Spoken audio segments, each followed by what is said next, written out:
Shalom. Oke, hari ini kita akan belajar masalah aspek keuangan. Hari ini masalah stewardship atau pengelolaan. Ketika saya belajarin ini ternyata kayaknya nggak bisa selesai hari ini, mungkin minggu depan lagi kita sekitar 4 kali. Itu pun kalau dapat lagi gitu loh. Kalau bicara keuangan, kemarin saya udah bicara masalah pekerjaan. Berapa hari yang lalu ketika saya lagi ada satu ayat yang membuat saya tertarik, kemudian saya coba renungkan. Itu bicara masalah pekerjaan, tapi kayaknya saya nggak bisa berikan karena terlalu panjang juga nanti. Tapi itu memang penting sih. Tapi lihatnya nantilah. Oke, hari ini saya bicara masalah stewardship. Jadi gini. Coba buka dulu. Amsal 10 ayat 22. Amsal 10 ayat 22 mengatakan begini. Berkat Tuhanlah yang menjadikan kaya, susah payah tidak menambahi. Ya. Oke, ini ayat ini saya juga berbicara ayat-ayat yang saya akan bagikan atau saya khotbahkan hari ini. Ini sebetulnya cocok bagi orang yang memang menganggap bahwa uangnya itu adalah dari Tuhan. Itu cocoknya di situ. Tapi kalau menganggap ini hasil jerih payahku, ya ini nggak cocok, gitu loh. Jadi bisa di skip. Nah, yang nonton di YouTube. Berkat Tuhanlah yang menjadikan kaya, susah payah tidak akan menambahi. Minggu lalu saya bicara masalah uang adalah alat untuk memuliakan nama Tuhan. Jadi uang yang kita punya itu adalah sebagai alatnya Tuhan buat pakai duit kita itu untuk memuliakan namanya. Nah, itu prinsip daripada uang itu. Nah, minggu lalu saya katakan bahwa Allah sebagai pencipta langit dan bumi itu termasuk mencipta manusia, termasuk menciptakan uang. Jadi uang itu adalah yang ciptain Allah, jadi Allah yang memiliki uang. Nah, sikap orang manusia yang sadar, yang tahu diri, itu seharusnya menganggap bahwa ini uang adalah miliknya Tuhan. Saya cuma dititipkan oleh Tuhan. Maka saya kadang agama lain tuh ada yang ngomong, mulai komen itu mengatakan ya ini kan kita cuma titipan Tuhan, titipan gitu. Ada orang-orang agama lain yang mengerti akan posisi bahwa dia sebagai uang yang ada itu adalah sebagai titipan. Gini loh, prinsip ini bukan prinsip khusus orang Kristen. Prinsip ini adalah prinsip untuk seluruh umat manusia, nggak ada hubungannya sama agama. Jadi makanya kenapa ada orang-orang yang hidupnya kaya, baik, keluarganya baik, dia sehat segala macam gitu ya, kaya. Kok hidupnya tapi nggak ada Tuhan, maksudnya nggak kenal Tuhan. Ketika orang-orang atau manusia mengerti prinsip-prinsip kehidupan, orang itu akan nikmatin. Jadi nggak ada hubungan sama agama. Karena ini sifatnya adalah ngelakuin hal yang baik, ngelakuin yang benar, hasilnya benar. Ngelakuin yang salah, hasilnya salah. Itu sifat umum. Gitu loh. Saya bukan maksudnya gini loh. Yang membuat mereka bagus ya karena mereka punya pengertian, punya pengetahuan. Orang Kristen yang gak punya pengetahuan tetap aja susah, tetap aja kere gitu loh. Karena gak ngerti. Jadi gini, pengertian yang ada di dalam Alkitab itu adalah sebuah pengertian, pengetahuan yang orang lain pun ada. Gitu loh. Agama lain pun ada. Nah, jadi contoh seperti ini adalah Tuhan itu adalah pemilik daripada uangnya, rezekinya. Nah, sumbernya berkat Tuhanlah yang menjadikan kaya. Jadi berkat uanglah yang membuat ya kita kaya itu gara-gara Tuhan.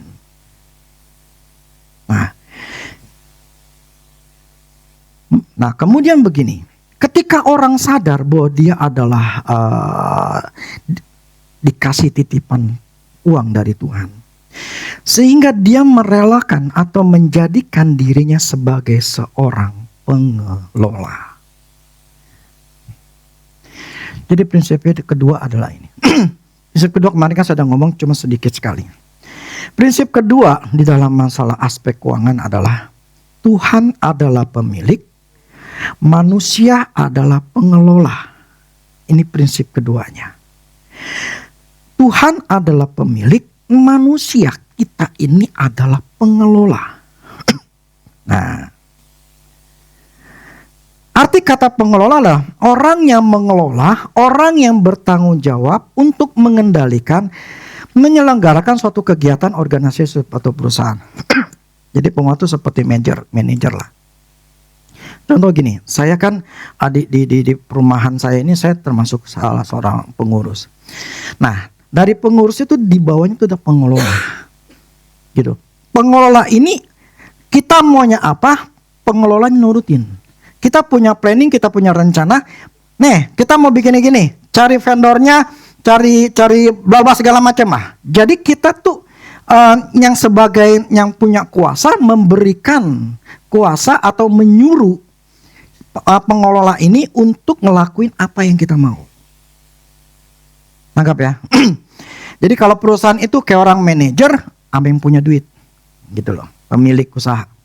Gue maunya begini, lo harus ngikutin. Nah, jadi Tuhan itu adalah sumber berkat, pemilik, tetapi kita adalah manusia sebagai pengelola uangnya Tuhan. Jadi uang yang Tuhan berikan kepada kita itu bukan uangnya kita. Bagi yang menganggap itu, ya, bagi yang menganggap ini kerja, gue usaha, ini bukan duit gue, ini duit Tuhan. Nah, untuk mempunyai prinsip itu memang sulit, karena kita tuh yang bekerja. Kita yang jerih payah, kita capek pergi pagi sampai malam gitu. Kita berusaha untuk kerja itu. Sehingga untuk bisa menjadi bond, ini adalah uangnya Tuhan. Itu sulit. Jadi orang itu ngerti dulu, ini berkatnya dari Tuhan. Gue bisa kerja, bisa menghasilkan uang, bisa dapat uang, digaji. Ini adalah berkatnya Tuhan. Nah, itu prinsip awalnya dulu. Kalau nggak ada susah. Ya. Amsal 3 ayat 9. Muliakanlah Tuhan dengan hartamu dan dengan hasil pertama dari segala penghasilanmu. Oke, sampai sini dulu. Yang kemarin kan gitu kan, uang adalah alat untuk memuliakan nama Tuhan. Artinya ketika uang diberikan kepada kita, Tuhan menginginkan uang itu bisa dipakai untuk memuliakan nama Tuhan. Jadi seharusnya kita sadar bahwa uang yang kita terima itu berasal dari Tuhan, yang Tuhan sudah berikan kepada kita, atau yang menjadi pemilik uang kita. Tetapi uang itu yang diberikan kepada kita, kita pakai, ya, kita gunakan untuk bisa memuliakan nama Tuhan ketika Tuhan menyuruh kita. Dia bilang A, kita harus lakuin A terhadap uangnya Tuhan yang ada dalam diri kita, yang ada di rekening kita. Nah, kenapa kesadaran uang yang kita punya itu adalah miliknya Tuhan, dan kita hanya dititipkan uangnya? Yang tadi kamu muliakanlah Tuhan dengan hartamu. Kenapa? Apa sih maksudnya daripada Tuhan membuat Tuhan kita membuat kita, lu sadar bahwa ini miliknya aku.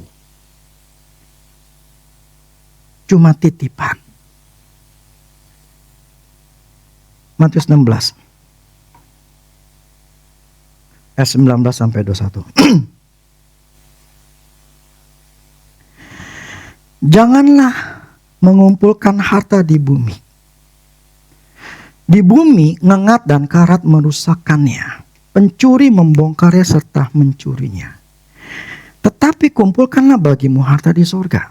Di sorga ngengat dan karat tidak merusakkannya, dan pencuri tidak membongkar serta mencurinya.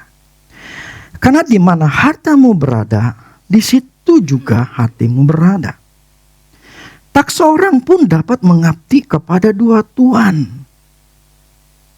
Karena jika demikian dia akan membenci seseorang dan mengasihi yang lain. Atau ia akan setia kepada yang seorang dan tidak mengindahkan yang lain. Kamu tidak dapat mengabdi kepada Allah dan Mammon. Jadi kenapa Tuhan menginginkan kita punya kesadaran bahwa semua itu miliknya Tuhan? Pertama, Tuhan menginginkan dia adalah pribadi yang harus disembah.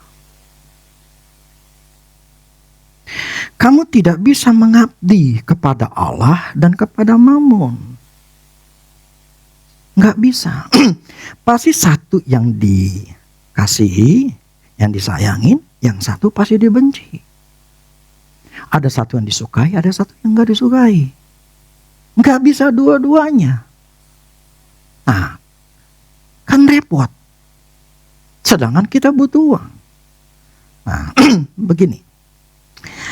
Saya ngomong awal begini. Manusia gak mungkin 100% hatinya itu di Tuhan. Ya. Gak mungkin. Kenapa? Karena manusia butuh uang. Tetapi persentase di hatinya mana yang lebih besar? Itulah yang membuat manusia itu mengabdi, memilih mana yang dia akan lebih pentingkan dan mana yang tidak. Ya menurut saya, pikiran saya gitu ya. Anggaplah kurang lebih 95%. 90 atau 95%. Ketika seseorang mengasihi Tuhan, 95%. 5% itu ada uang. Tetapi karena persentasenya Tuhan yang lebih besar, maka dia akan bisa ninggalin, memilih Tuhan yang dipentingkan. Karena mungkin ada masalah kerjaan, masalah uang, masalah keluarga segala macam. Itu bisa akan selalu dipilih mana yang lebih penting. Nah, sebab begini, arti kata mengabdi ya dimulai dari kata abdi. Abdi itu ya kalau kita pernah dengar abdi dalam lah, kalau Jawa kan ada abdi dalam, abdi luar. Abdi itu artinya hamba, pelayan. Jadi ketika seseorang mengabdi artinya pelayan itu, hamba itu memberikan dirinya untuk menjadi seorang hamba, seorang pelayan dari tuannya. Jadi seorang abdi mengabdi artinya dia merelakan dirinya. Oke, gua jadi pelayan, gua jadi karyawan dari tuan gua, bos. Jadi seorang abdi adalah orang yang memberikan diri. Saya adalah pelayan. Nangkap ya? Nah. Yang namanya pelayan, dia ketika disuruh oleh tuannya, bosnya, dia harus nurut. Betul nggak? Ya. Jadi ketika seseorang menjadi hamba dari tuannya, jadi karyawan dari bosnya, sebuah perusahaan atau kepemilikan, artinya dia harus tahu, karena gue digaji, gue diberkati, gue digaji, artinya gue harus nurut. Ketika bos bilang pergi ke sana, oke bos, pergi. Ketika dia mau, oke udah kerjain belum? Belum. Kenapa lu kerjain? Kerjain. Nah, yang namanya seorang karyawan, dia akan nurut apa yang dikatakan suruh bosnya. Kenapa? Karena dia ngasih duit. Lu nggak macam-macam, lu nggak ada sesuai target, gue pecat lu. Artinya orang itu akan bertanggung jawab dengan apa menjadi tugasnya. Nah, yang menjadi hambanya Tuhan atau hambanya Mamon itu adalah bagaimana dia lebih menuruti, mementingkan uang atau Tuhan. Coba baca dulu. Ayat ini mengatakan kita tidak bisa mengabdi kepada dua Tuhan, kepada Allah atau kepada Mamon. Itu dewa uang. Dimana kalau kita mengabdi kepada Mamon, artinya kita menjadi hambanya Mamon. Kita akan menuruti apa yang diinginkan daripada Mamon. Ya. Atau dari uang itu. Sedangkan kalau kita mengabdi kepada Allah, maka kita akan menjadi hambanya Allah. Kita akan menuruti apa yang Dia katakan, termasuk uang. Ketika Dia menyuruh kita memberi, maka sebagai hambanya Allah, kita hanya menurutinya. Nah. Jadi gini, seorang hambanya Allah dengan hambanya Mamon, mereka akan mengikuti menuruti. Ketika uang, dia akan kejar uang. Ketika dia menyembah Tuhan, dia akan kejar Tuhan. Ketika si Tuhan yang Allah menyuruh kita melakukan, karena kita menganggap ini milik Tuhan. Tuhan bilang, kamu ngasih. Oke Tuhan, saya kasih. Tetapi kalau yang namanya hambanya Mamon, uang itu bukan sesuatu. Jadi gini, udah saya sambung dulu. Nanti saya akan jelaskan lebih ini. Gimana ya? Yaudah. Jika mengabdi kepada Mamon, artinya kita menghambakan diri kepada uang. Artinya uang itu adalah yang pertama, urutan pertama ya, dalam hidup kita yang harus kita kejar. Fokusnya adalah bagaimana kita menganggap uang itu sangat penting. Bahkan lebih penting daripada keluarga, kesehatan, bahkan Tuhan. Ketika seseorang mengabdi kepada Mamon, ketika seseorang memilih menjadi hambanya uang, orang itu akan menganggap uang itu sangat penting. Ya dong? Kalau dia memilih Tuhan, dia menganggap Tuhan lebih penting. Gitu loh. Makanya nggak bisa mengasihi dua. Pasti ada yang satu dikasih, satu enggak. Nah, orang yang memilih kepada Tuhan, dia akan selalu, oke Tuhan, ini milikmu, engkau ngomong apa, aku akan berikan. Tetapi ketika seseorang menganggap uang itu adalah hal yang bergara, dia adalah hambanya uang, cirinya gimana? Nomor satu, sebetulnya ada 3. Ya. Uang itu berharga. Ini bagi orang yang Mamon ya. Jadi gini, penyembahan. Saya kemarin beberapa hari ngomong sama Tuhan. Tuhan, saya nih gak nyanyi loh. Saya gak menyembah, saya gak menyanyi, saya gak di rumah ya. Kalau dulu waktu saya tinggal di sini, saya masih kadang-kadang nyanyi, menyembah. Saya di rumah enggak. Saya di rumah kebanyakan baca, merenungkan firman Tuhan. Gimana? Terus langsung Tuhan ngomong saya begini. Penyembahan itu salah satu penyembahan adalah menyanyi, memuji Tuhan. Tetapi ada penyembahan yang lain. Bahkan penyembahan yang sesungguhnya adalah orang yang tunduk taat sama Tuhan. Itu adalah penyembah yang sesungguhnya. Karena orang bisa kok memuji menyembah Tuhan gila-gilaan, tapi di rumah setan, ya kan? Jadi salah satu yang namanya, bukan berarti saya nggak bisa menyembah, tapi maksudnya gini, penyembahan itu dengan berbagai macam bentuknya, gitu. Ya. Salah satu penyembahan saya adalah saya mengutamakan Tuhan. Saya mencari Tuhan, saya mencari yang namanya kebenaran-kebenaran. Itu jawabannya. Nah, kemudian saya bertanya sama Tuhan. Ini saya nyambung deh.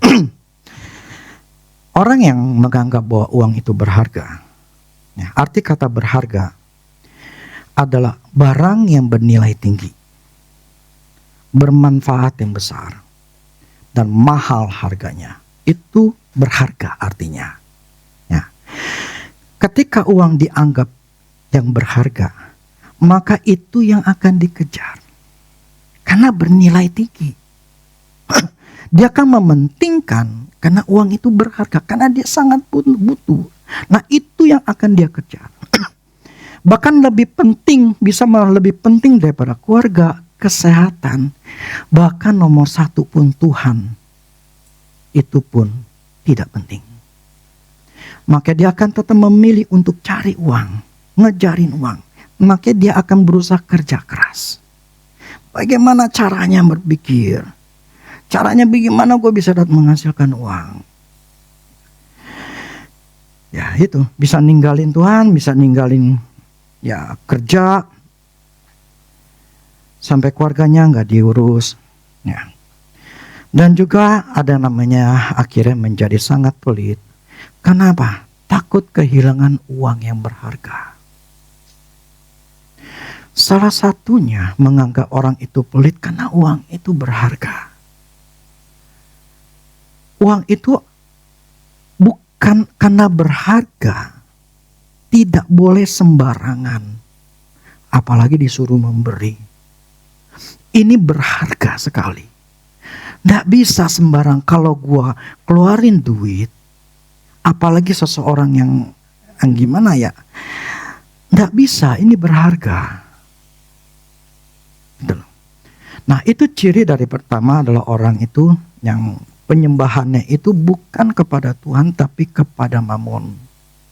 Ya, mengabdi. Jadi pengabdian itu, penyembahan itu bukan cuma nyanyi. Tetapi penyembahan salah satunya adalah bagaimana uang itu sebagai alatnya Tuhan untuk memuliakan Tuhan, atau uang ini sesuatu yang berharga miliknya saya. Karena berharga, saya tidak akan mudah ngeluarin duit.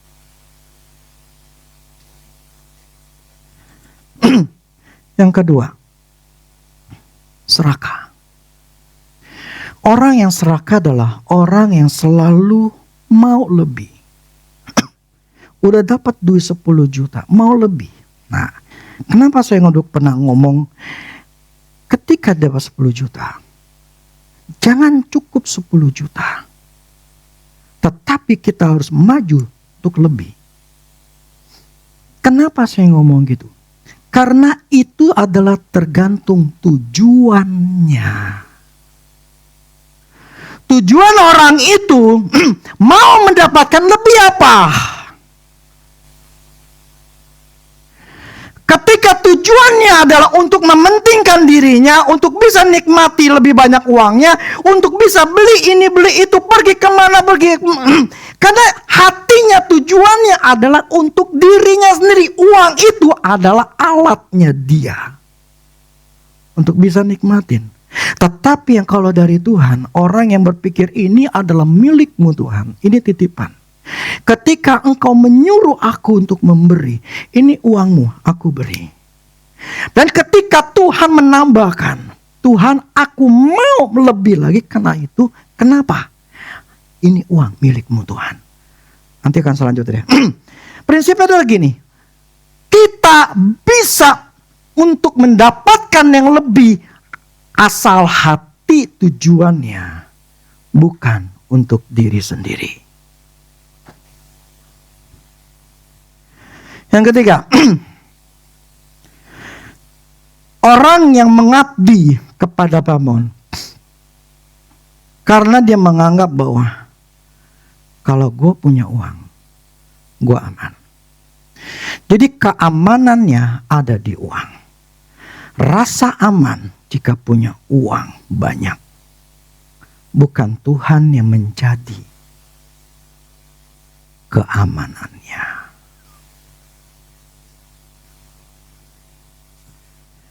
Sehingga ketika kita mengeluarkan uang, rasa tidak amannya itu begitu sangat kuat.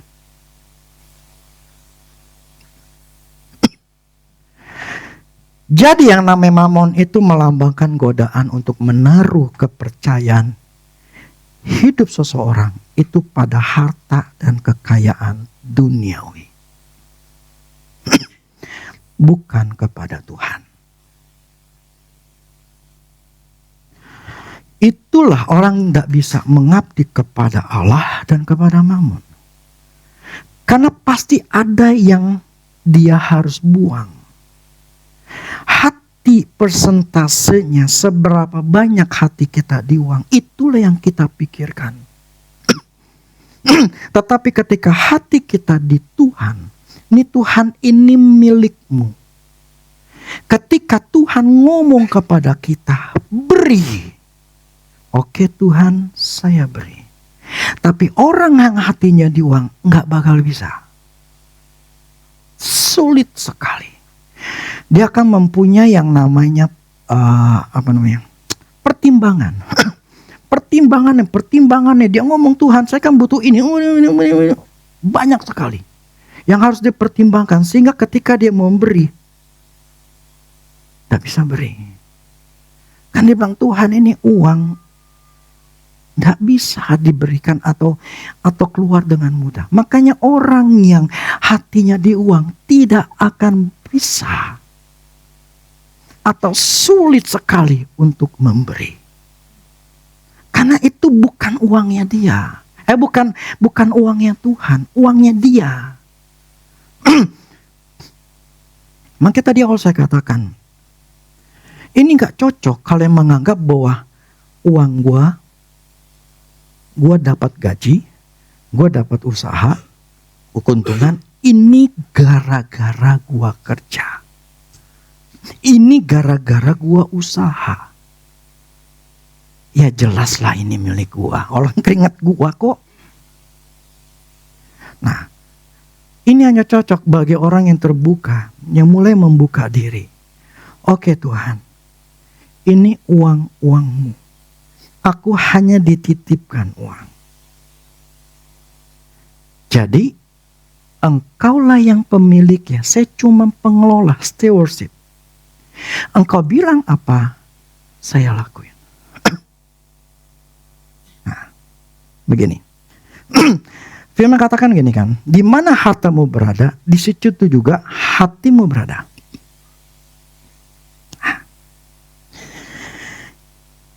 Dulu berapa puluh tahun yang lalu, ini Tuhan ajarin saya begini. Suatu hari, saya merasa, kok dulu saya masih kerja, berarti berapa puluh tahun yang lalu ini. Ketika saya ada satu kesaksian batinnya saya. Uang gaji kamu, waktu itu lupa berapa gitu ya, nilainya gitu. Kamu kasih ke gembalamu yang dulu saya masih gereja sana. Terus itu kuat. Hati uangnya saya ada di mana? Uangnya saya ternyata ada di gembala itu. Si Bapak A anggap dia. Itu di Bapak A. Jadi uangnya saya ada di dia. Nah akhirnya saya beri ke rumahnya. Ya waktu itu istrinya. Saya beri. Saya melalui istri saya yang kasih. Nah ketika diberi ternyata istrinya terima, itu dia nangis. Dia bilang dia memang lagi butuh, nggak ada duit. Nah di situ Tuhan ngajarin saya begini. Ketika hartamu aku taruh ke seseorang, disitulah, terbalik. Ketika hatimu aku taruh uang itu ke orang, itulah yang firman Allah kan. Di mana hartamu berada, di mana uangmu berada di mana? Di orang itu. Disitulah. Jadi gini, ketika hati kita terbuka dan menganggap semua adalah milik Tuhan, uang saya adalah milik Tuhan. Ketika Tuhan ngomong sama kita dengan hati kita taruh ke orang tertentu atau siapa. Contohnya kemarin, kan kemarin kita kan pelayanan ke panti asuhan. Itu sekarang kalau kamu lihat ada QRIS. Itu QRIS gara-gara saya ngomong ke bendahara. Saya bilang gini, sekarang orang tuh mau cari gampang. Bikin QRIS, kayak orang memberi itu gampang gitu loh. Tadi awalnya dia bilang begini, ya tapi kan kita pengen tahu tuh siapa orang yang mau memberi gitu. Supaya kita ada ucapan terima kasih. Saya bilang gak perlu lah gituan. Orang tuh mau ngasih gitu loh. Gak perlu, udahlah gue kasih tanda terima. Nggak. Zaman sekarang gak peduli gituan saya bilang. Akhirnya mulailah diurus. Cukup lama loh, susah loh QRIS itu ternyata gak semudah itu gitu loh. Ada ini sampai berapa ya? Ada sebulanan lah. Nah akhirnya dapatlah QRIS itu, ditempelin kemana yang di panti. Nah ketika saya kemarin kan pulang jam 3. Ketika saya jam 3 saya mau pulang gitu kan. Ketika saya lagi lewat saya ngeliat gitu kan. Hati saya ditaruh ke panti itu. Uang saya ditaruh ke panti itu. Akhirnya saya buka HP, saya transfer. Kalau hatimu ada di uang, ketika engkau melihat atau Tuhan itu pun sulit ngasih tahu. Kenapa? Orang yang hatinya di uang itu akan susah sekali untuk keluarin uang. Di mana hatimu berada, hartamu berada, hatimu berada. Ya, di mana hartamu berada, di situ hatimu berada. Hartamu di mana, uangmu di mana? Ketika Tuhan taruh uangnya saya di panti atau si gembala itu, uang saya taruh situ, hati saya di situ.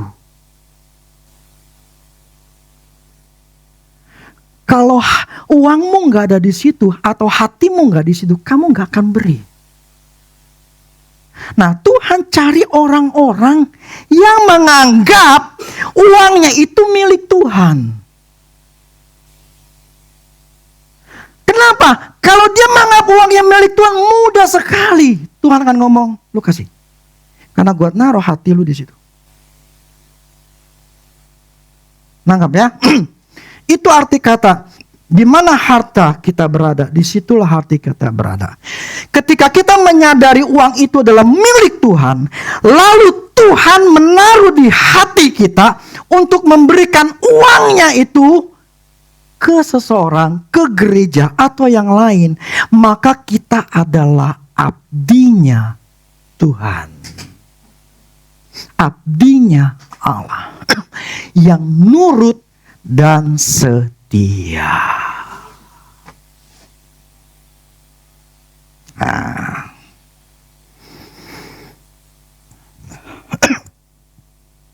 Nyambung lagi. Saya berharap ini saya cukup detail. Makanya gini. Kemarin saya ada ngomong, kenapa sih orang susah dapat ngertinya? Ada yang sampai 2 kali, 3 kali, 4 kali nggak ngerti loh. Tuhan kasih gambaran itu kelapa tua atau kelapa muda. Semakin tua orang, semakin otaknya itu tua. kelapa tua. Jadi dagingnya tuh keras, tebal.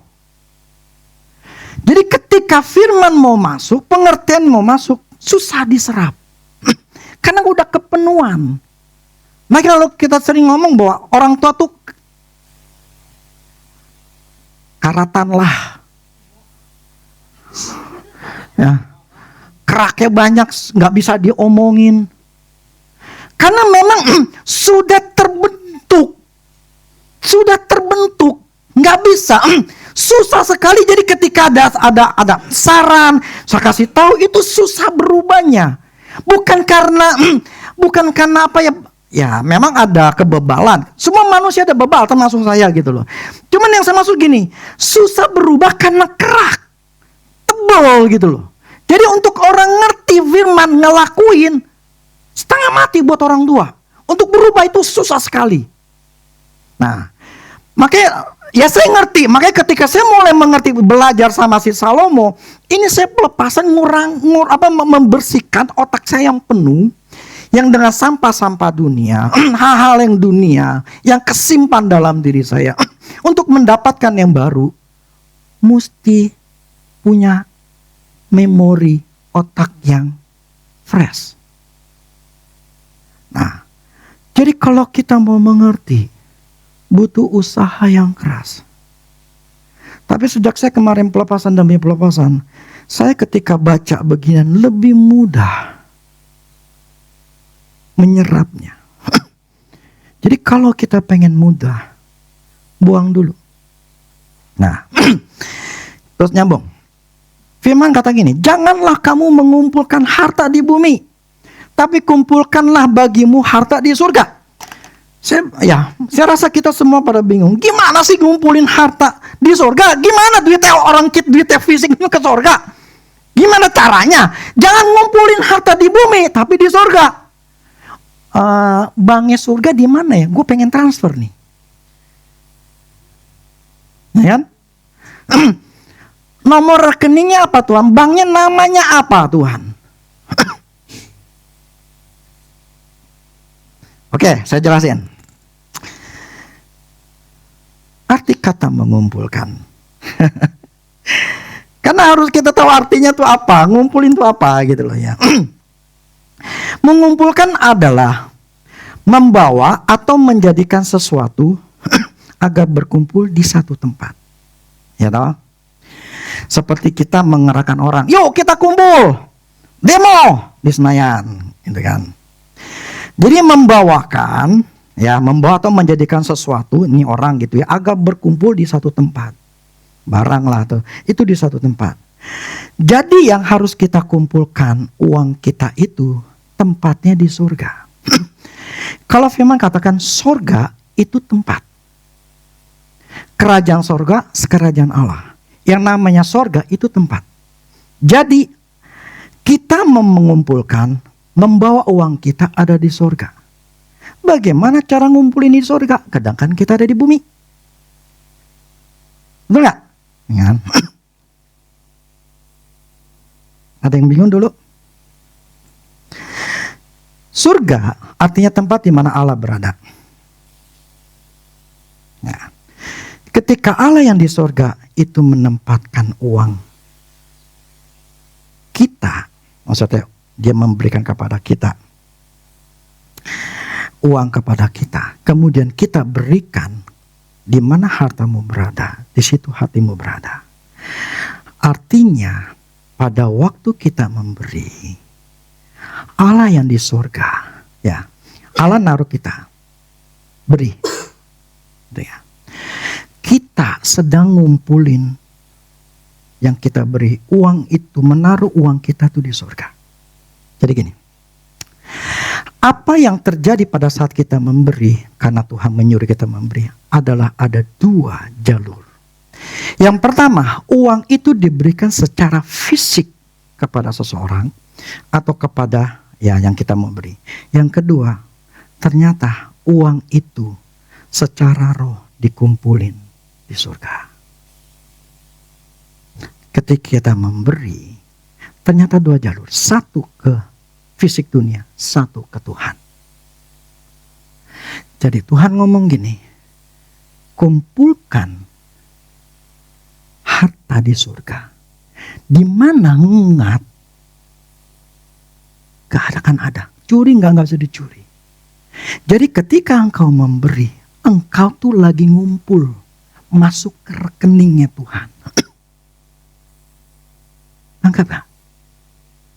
Jadi Tuhan ngatakan begini, berilah. Ketika kamu memberi, jangan kamu, jadi gini, uang yang kita punya bukan untuk di bumi.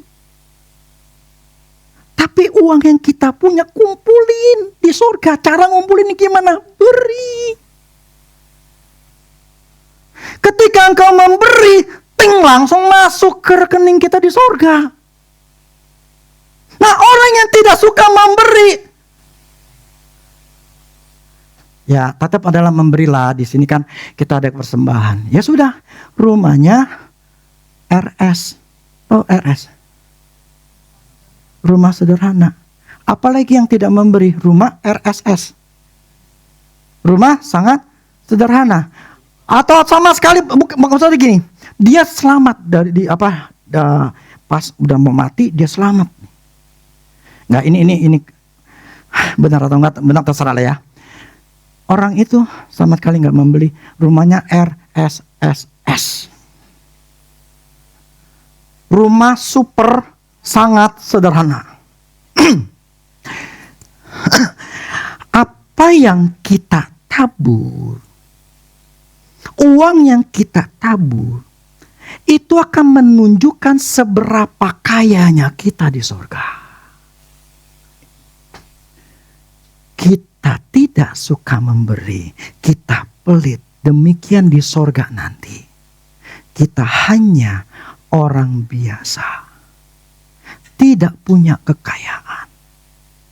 Jadi orang kaya di bumi bukan berarti dia akan kaya di sorga.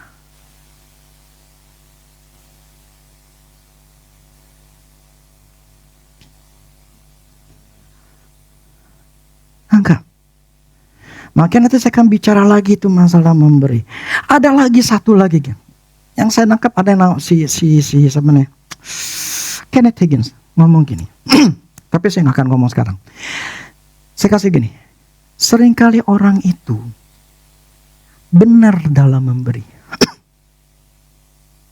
tapi mereka seringkali tidak menerima. Karena ada yang mereka salah dalam mulutnya, dalam kehidupannya. Sehingga mereka tidak menerima apa yang mereka tabur. Cukup sampai sini, nanti saya jelasin. Kalau saya ingat,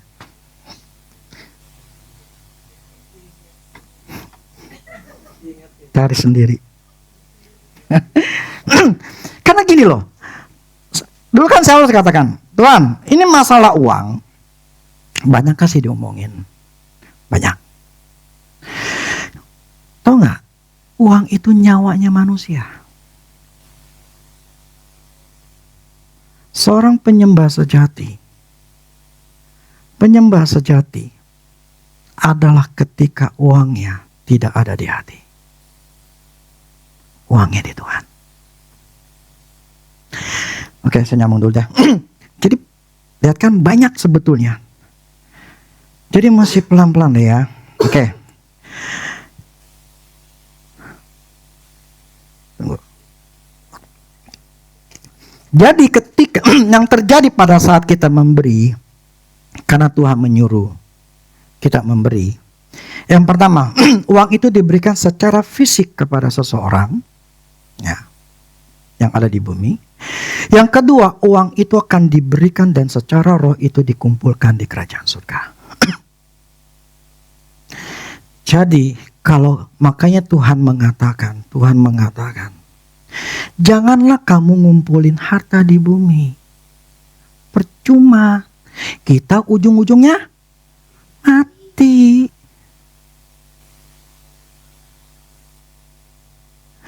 Tapi kumpulkanlah bagimu harta di sorga.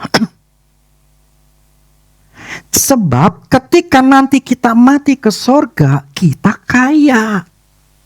Punya rekening gede di surga. Di sorga itu sama kehidupannya loh yang di bumi loh. Apa yang ada di bumi itu hanya contohnya yang ada di sorga. Realnya tuh di sorga. Nanti di sono di sorga kita ini tetap kerja, kita tetap ada aktivitas. Siapa bilang kita cuman hanya nyembah, nyanyi, nyembah. Kerjaan kita sehari-hari cuma nyanyi, nyembah, nyanyi, nyembah. Manusia tetap ada yang namanya emosi. Memang emosi berbeda waktu di sorga. Yang saya katakan begini, Tuhan itu tidak monoton. Nanti di kerajaan surga kita akan beraktivitas, kita akan punya rumah, kita akan ketemu sama anak kita ketemu sama mertua kita ya, kita ketemu semuanya ketemu gitu loh. Tetapi kualitas hidup kita di sorga itu tergantung kita sekarang. Bagaimana hidup kita untuk Tuhan, bagaimana uang untuk Tuhan, bagaimana hidup kita, pelayanan kita mengasihi Tuhan, itu nanti dibawa kerajaan surga. Jadi apapun yang kita lakukan itu akan berpengaruh nanti di kerajaan surga. Nah sekarang kita bicara masalah uang. Jangan kamu ngumpulin harta di bumi. Karena semuanya tidak akan kita bawa. Tetapi kita akan ngumpulin di kerajaan surga. Tuhan katakan kumpulkan di harta di surga. Kenapa nanti ketika kamu nanti di surga, kamu akan bisa ambil itu uangnya. Tapi kan manusia susah. Kita ini butuh duit, masih bumi. Untuk berpikir, untuk kita memberi, makanya katakan, kalau uang itu berharga, uang itu adalah nyawamu, sulit sekali untuk kita percaya sama Tuhan. Percaya, saya pernah ngalamin setengah mati. Tapi ketika saya lepaskan, Tuhanlah menjadi sandaran. Akhirnya berkat Tuhan tunggal ya, tapi saya nggak bicara itu. Saya nyambung.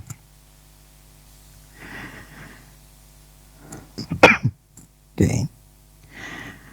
Coba Matius 25 ayat 21 sampai 29.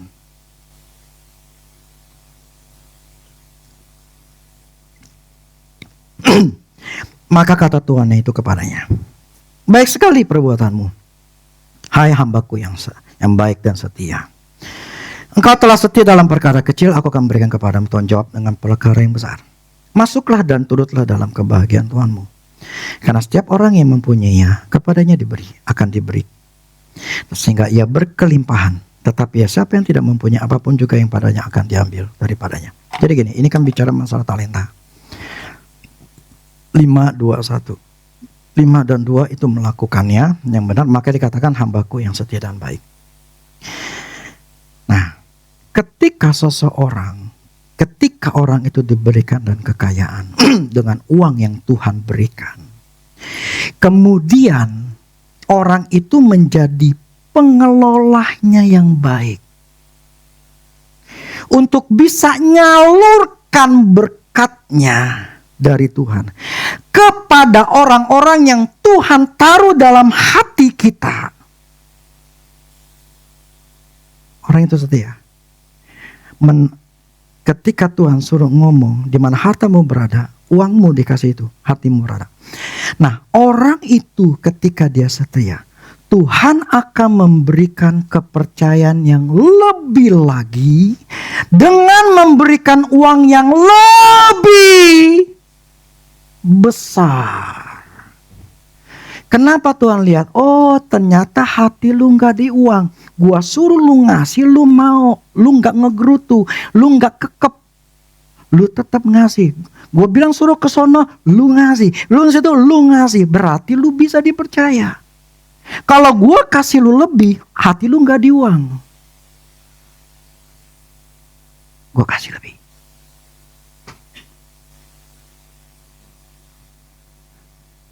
Tapi ketika kita diberkatin, kita dapat duit.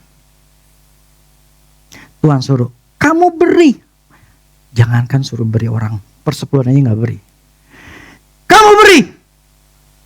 Tuhan, ini duitnya saya butuh buat sekolah, saya butuh buat ini, buat itu. Kasih engkau persepuluhan. Nggak cukup Tuhan. Oh, ya udah, nggak masalah. Artinya dia bukan hambanya Tuhan. Dia hambanya uang. Karena dia tidak setia. Apakah Tuhan berkati? Kagak. Itulah orang yang pelit. Salomo mengatakan, ada orang yang berhemat luar biasa, selalu kekurangan. Karena memang Tuhan tidak bisa kasih kepercayaan lebih, uang lebih, enggak bisa. Bukan Tuhan gak mau, nih orang tidak bisa dijadikan pengelola. Saluran buat aku berkatin orang lain, enggak bisa ini orang.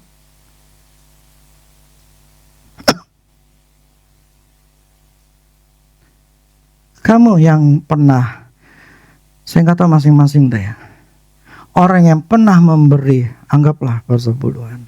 Dibandingkan dulu sebelum memberi sama setelah memberi, ada nggak perbedaannya?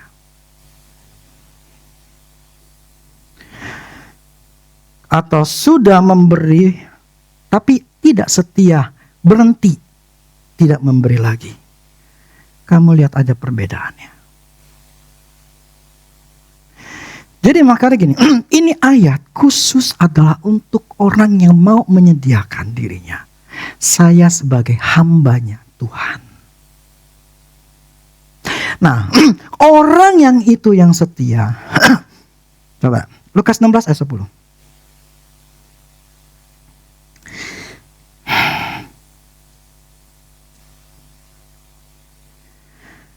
Lukas 16 ayat 10 sampai 10-11 gini ya. Barang siapa setia dalam perkara kecil, ia setia juga dalam perkara besar. Dan barang siapa tidak benar dalam perkara-perkara kecil, ia tidak benar juga dalam perkara besar. Jadi, jikalau kamu tidak setia dalam hal mamon yang tidak jujur, dalam hal uang, ya, siapakah yang akan mempercayai kepadamu harta yang sesungguhnya? Saya jelasin, saya baca dulu.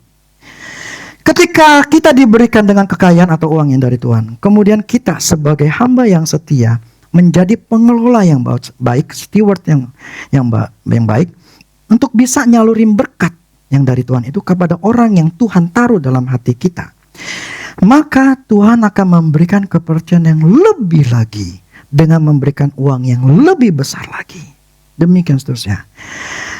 Bahkan ketika kita benar-benar setia, sudah teruji, dikasih lebih, tetap memberi, dikasih lebih lagi, tetap ngasih, maka Tuhan akan mempercayakan harta yang sesungguhnya.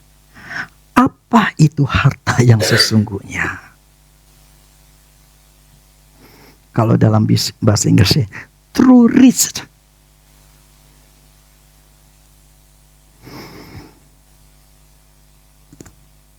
Apa?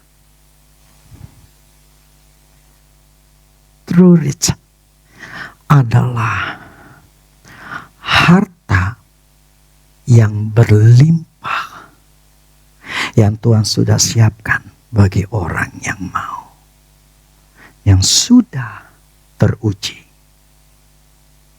Jadi harta yang sekarang kita nikmatin bukan yang sesungguhnya. Ada yang lebih yang disimpan sama Tuhan. Ini yang sesungguhnya gue mau kasih. Ini yang berlimpah. Tapi gue lihat dulu. Lo setia gak? Kalau setia, ini uang, ini harta yang berlimpah, gue akan kasih.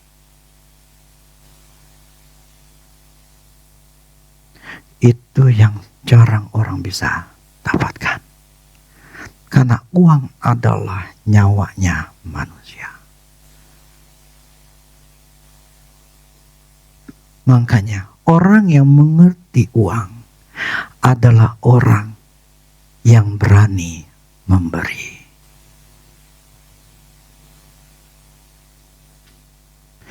Orang akan semakin kaya di dalam Tuhan kalau dia semakin suka memberi. Makanya saya katakan, itu bukan serakah, tetapi growth, bertumbuh. Sebab Tuhan mempercayakan ini orang enggak gila duit, ini orang enggak jadi pelit, ini orang masih memberi persepuluhan. Sekalipun dia dapat, misalnya dia anggap nih ya, gajinya 5 juta, kemudian dia memberi 500.000 sebagai persepuluhan. Tapi ketika diberkati jadi 10 juta, dia tetap memberi. Tapi kemudian dia dapat jadi 100 juga, dia tetap memberi. Wah, ini orang benar-benar setia nih. Ketika dikasih 1 miliar, dia 100 juta. Wah, ini orang benar-benar luar biasa. Dia nggak mandang berapa besarnya. Pokoknya namanya tunduk taat. Gue kasih 1 T.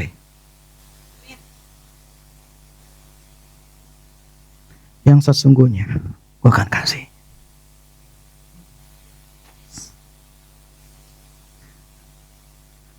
Itu kalau hatinya gak di uang, bisa.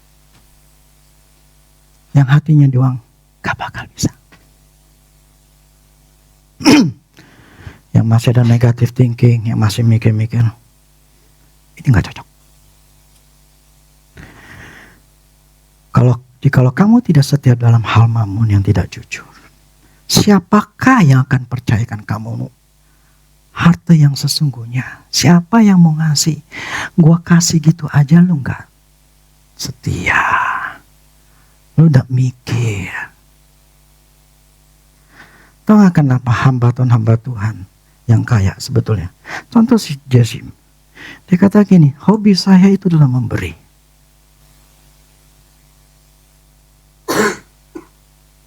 Kenapa dia bisa kaya? Karena dia ngerti pengertian ini. Berkat Tuhanlah yang menjadikan kaya. Muliakan hartamu untuk Tuhan. Muliakan Tuhan dengan hartamu. Jadi uangmu untuk memuliakan nama Tuhan. Jadi ketika engkau diberikan berlimpah, kau tetap untuk kemuliaan nama Tuhan. Orang yang kayak gitu yang suka memberi.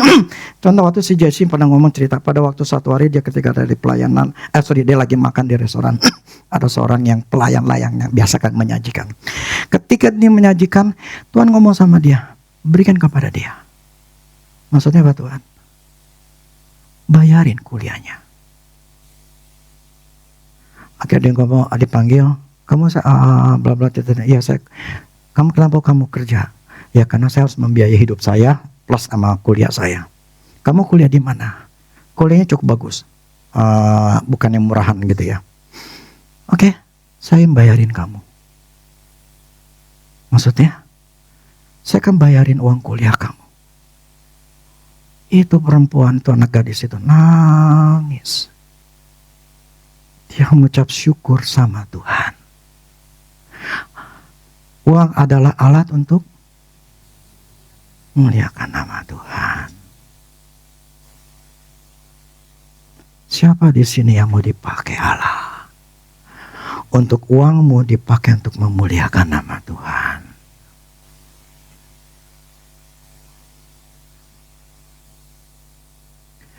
Jadi itulah kenapa tidak semua orang Kristen atau manusia itu bisa kaya. Karena hatinya di uang. Hatinya gak bisa memberi. Tuhan tidak bisa percayakan harta yang sesungguhnya.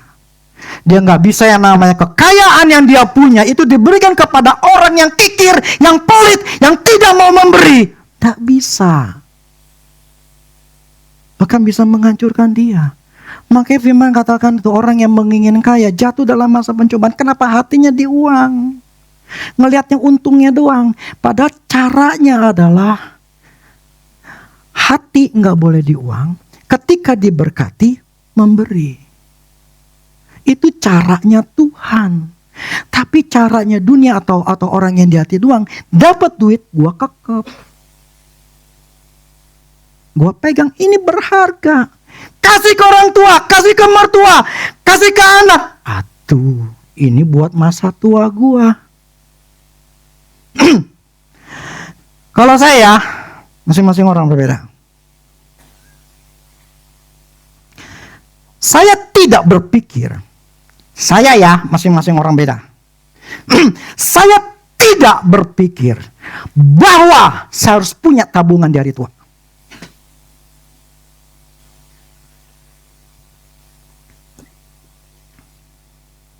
Masing-masing orang beda ya. Kalau kamu mau nabung buat hari tua, bagus. Saya nggak mau. Hidup saya sama Tuhan. Saya mempercayakan di hari tua saya nggak akan susah. Saya nggak akan kere. Saya akan tetap kaya. Jadi saya nggak perlu nyimpen duit. Saya nggak perlu punya asuransi. Oh nanti kalau sakit, gue nggak akan sakit. Saya menciptakan dunia saya.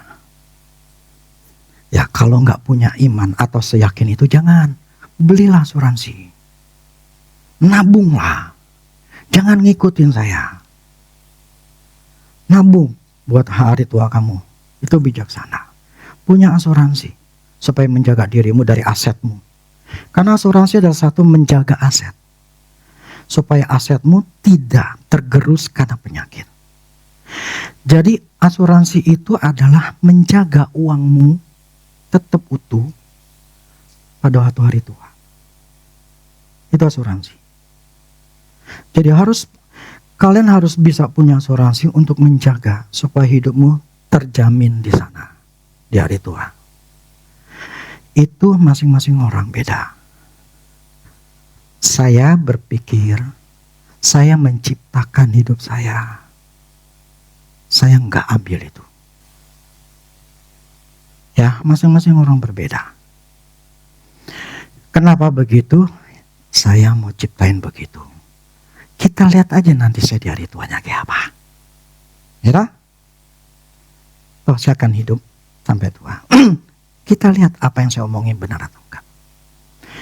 Cuman saya hanya ingin menciptakan buat hidup saya.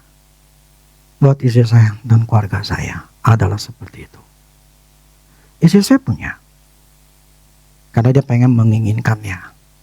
Seperti itu. Ya cuman tabungan biasa. Saya gak punya. Karena saya punya prinsip sendiri. Jadi ya kalau kalian butuh, belilah asuransi sama si Baron. Saya balik lagi. Jikalau kamu tidak setia dalam hal mamun yang tidak jujur, siapakah yang mempercayakan padamu harta yang sesungguhnya? Saran saya, jangan pernah punya hati di uang. Mulailah memberi. Nanti saya akan bicara tentang aspek apa maksudnya untuk memberi itu seperti apa. Supaya kalian itu diberkati lebih lagi. Percuma kalian kekep itu duit. Percuma. Berkat itu ditahan sama kita masing-masing. Tapi kalau kita menjadi hamba yang setia, hambanya Tuhan bukannya hambanya mamun. Ketika kita memberi, Tuhan lihat, oh ternyata engkau setia. Tuhan kasih lagi. Tetap setia memberi. Tuhan kasih lagi. Tetap setia memberi. Demikian seterus.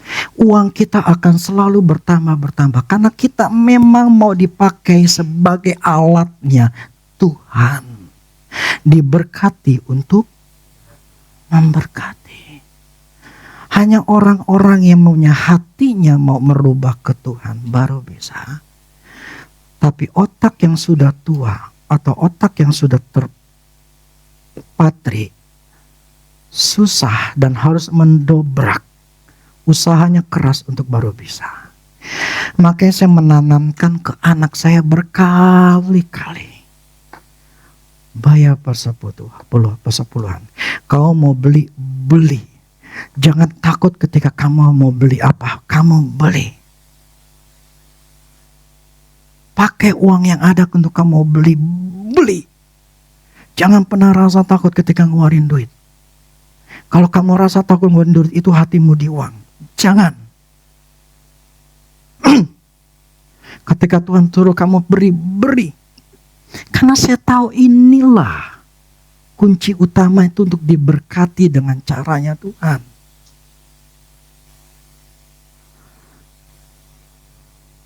Jadi saya berharap, saya ulangnya sekali lagi. Prinsip kedua adalah Tuhan itu adalah pemilik uang kita. Manusia adalah pengelolanya. Itulah makanya Amsal mengatakan, Salomo mengatakan, muliakanlah Tuhan dengan hartamu. Karena memang uang itu adalah miliknya Tuhan. Ya. Terus dia ngomong, janganlah kamu kumpulin harta di surga, gitu loh. Tapi kumpulkanlah harta di bumi, tapi kumpulkanlah harta di surga. Karena di mana hatimu berada, situ hatimu di mana hartamu berada, situ hatimu berada, gitu loh. Jadi ketika kita memberi, ada dua jalur yang terjadi secara fisik dan secara roh. Itu maksudnya kumpulin harta di surga. Beri maka terkumpul di surga. Kita memberi berapa itu tersimpan di surga. Makanya harus memberi.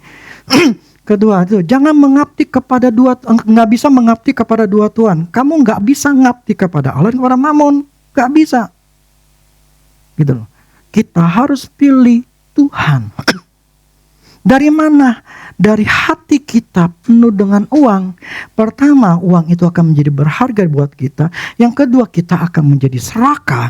Ya, yang kedua, yang ketiga, kita merasa aman kalau punya uang. Itu salah. Tuhanlah yang seharusnya nomor satu dalam hidup kita. Amin. Jadi hamba yang setia. Ketika kita diberkati, kita tetap memberi. Dan ketika kita melakukan karena setiap orang yang memberi kepadanya akan diberi, sehingga ia kelimpahan. Jadi ketika kita memberi dengan setia, Tuhan akan kasih tuh harta yang sesungguhnya, yang berlimpah. Kita akan bengong. Gila Tuhan ya, Kau berkati aku dengan luar biasa. Itu bagi orang yang setia.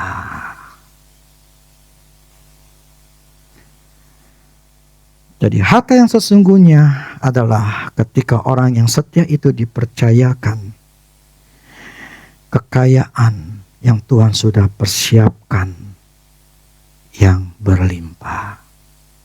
Itu true rich. Ya kalau ada yang mengatakan true rich itu namanya harta yang sesungguhnya itu ada di surga. Man, kalau udah di surga, nggak dibutuhin duit. Oh, harta yang sesungguhnya adalah kita mendapatkan kemuliaan Tuhan. Nggak berani mengatakan bahwa itu sebetulnya uang. Kenapa begitu? Setan sengaja masuk ke para pendeta untuk jangan bicarain uang. Kenapa? Dia tahu kalau ngomongin uang, ya ini saya ngomong uang ini pun nggak nyuruh kalian memberi loh. Apakah selama ini saya menantang untuk memberi? Saya cuma memberikan pengertian pengetahuan. Mau ngelakuin syukur, nggak mau lakuin ya udah gitu loh. Tetapi saya harus mau ngomongkan Injil sepenuhnya. Bukan Injil yang seenaknya atau seenak buat enak didengar doang. Tetapi Injil sesungguhnya masalah keuangan adalah seperti ini.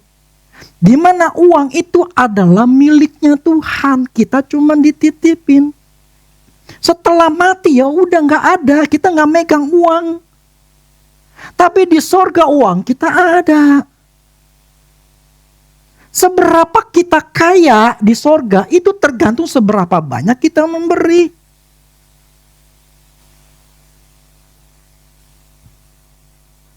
Itu prinsipnya. Apa yang saya omongin firman, ada firmannya semua loh, nggak ada yang enggak. Berusahalah. Kalau nggak ngerti ya, ulang lagi. Karena ini caranya. Cara untuk manusia loh, bukan Tuhan aja, bukan orang Kristen loh. Cara manusia untuk diperkaya semakin kaya adalah memberi. Setia memberi, Tuhan tambahin. Kalau kalian masih dengar orang Buddha kayak orang Islam, kenapa dia bisa semakin kaya? Karena dia suka memberi. Itu dah hukum yang di dunia, hukum yang di bumi, Tuhan ngomong seperti itu. Nggak peduli tuh yang namanya orang Kristen, kayak nggak ada hubungannya. Tapi perbedaannya, dia masuk ke, maksudnya dan dua jalur itu, dia memberi, dia tuai. Tapi yang ke surga nggak ada. Kenapa? Udah dibayar di bumi, di surganya mesti percaya sama Tuhan Yesus. Kalau dia mati nggak percaya, mati nggak percaya sama Tuhan Yesus, ya sudah. Dia sudah dibayar apa yang dia tabur, dia tuai di bumi, dia diberkati, dia nikmatin. Tetapi yang di surga nggak ada, karena dia nggak masuk surga. Jadi hukum ini memang diterapkan bagi yang mau, itu akan berhasil. Orang nabur banyak, nuai banyak. Firman yang ngomong, bukannya saya. Nggak mau nabur ya sudah, nggak apa-apa. Tuhan juga nggak maksain. Nggak maksain. Cuma kalau hidupmu tidak bertambah, ya lumrah. Tuhan nanya, emang lu nabur apa? Lu nanam apa? Mau nuai pohonnya mana? Nggak ada, ya mana bisa. Makanya orang yang menabur, nantilah ada tersendiri deh ya. Ya seperti itu. Jadi ya kita belajar hari ini. Uang itu, ya. Prinsip kedua, Tuhan adalah pemilik, manusia adalah pengelola. Amin. Demikianlah firman Tuhan. Kalau saya ngomong lagi, panjang lagi, cukuplah. Minggu depan ada lagi. Demikianlah firman Tuhan. Amin. Oke ya.